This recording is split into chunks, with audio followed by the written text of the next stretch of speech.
Hello, Legal Eagles. Welcome to Legal Vlogs with ZP, and today we are going to talk about AI and copyright. Today's question is who owns the future of creativity? And to start up with, really, can we steal creativity from cases being handled in courts, DeepSeek, ChatGPT cases, Taylor Swift in relation to DeepSeek, the Reuters case, the Getty Images cases?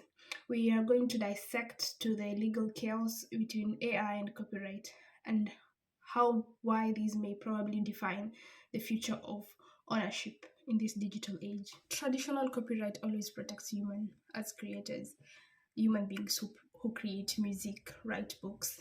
And during this digital era where AI can be used to create poems, can be used to produce images, I really think that our copyright laws are not open to that. We have seen early 2023, where I think the judgment was issued in late 2023, where the Copyright Office in US was not able to accept Chris Kashtanova, I hope I'm pronouncing it well, the comic book on Zaira the Dawn. So we've seen that most of the countries are not open in protecting AI works unless they have human authorship in it. The EU also requires that you disclose copyrighted data used in training. So we've seen that there's an AI gray area. And when you're handling through case laws, we're starting up with the Reuters case because we already have a judgment. We have seen that the fair use saga begins. To what extent should companies use copyrighted materials to train their models under the fair use doctrine? And the US is able to open up a precedent and give us the first steps. They were able to stipulate the first steps into the purpose and the character, the nature of the copyrighted works, the amount and substantial use of the works, and the effect on the market. But in this judgment, they were able to focus on the first one and the fourth one, the purpose. And here I think the Ross was directly competing with the West laws because the use of their head notes were just not any head notes. They were really very important essential legal research tools that would be used as of the nature of the copyrighted work and the amount and the use of substantial use of the copyrighted work. It was not really relevant in this case, but the court was able to find out that overall it was not transformative, neither was it justified. But it makes me think of the old case of Men at Work and Kokaburu's song. Will we probably use the same interpretation of what substantial part or what is the threshold of substantial part of copyrighted work in AI as the same as traditional copyrighted work?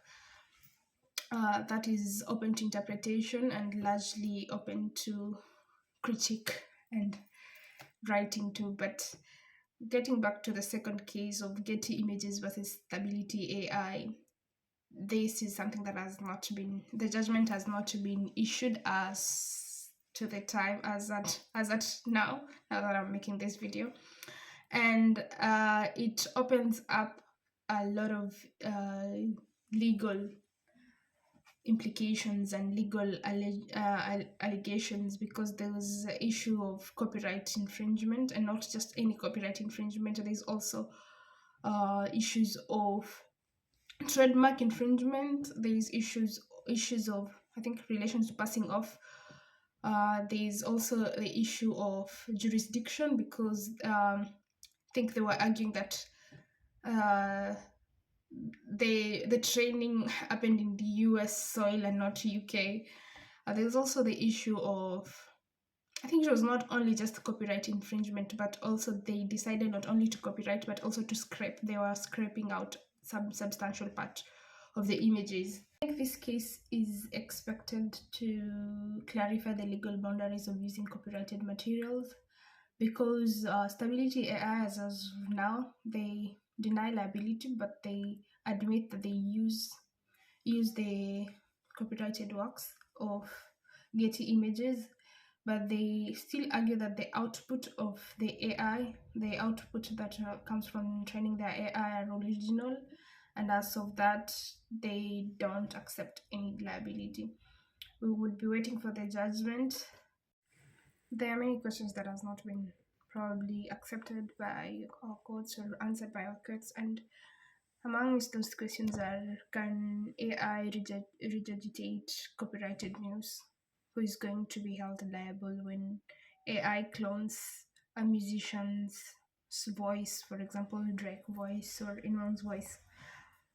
And these are things that probably are not handled, or they're not, probably they're trying to catch up. And we have a lot of gaps also in terms of royalties, especially in copyrighted AI music, issues of enforcement. Also have issues in relation to the output of AI, and for example, the Tells and the US case that still doesn't accept AI as owners. We also have handled a lot of proposals that has come up. For example, in California, they have handled the opt out when it comes to the Delete Act, where most writers decide to exclude their work from data trainings. We have also the aspect of EU, where you're supposed to be transparent with your works if they're being used to train AI. And probably AI can be able to handle the issues of enforcement in terms and relations to copyright, creating a solution. This is the end of our discussion. Probably we'll see you in the next one. Please remember to subscribe, and the next discussion will be in relations to AI and copyright again, and it will be on terms of ownership, whether AI can be authors, and are we ready for that revolution? Thank you, and see you in the next discussion. Bye.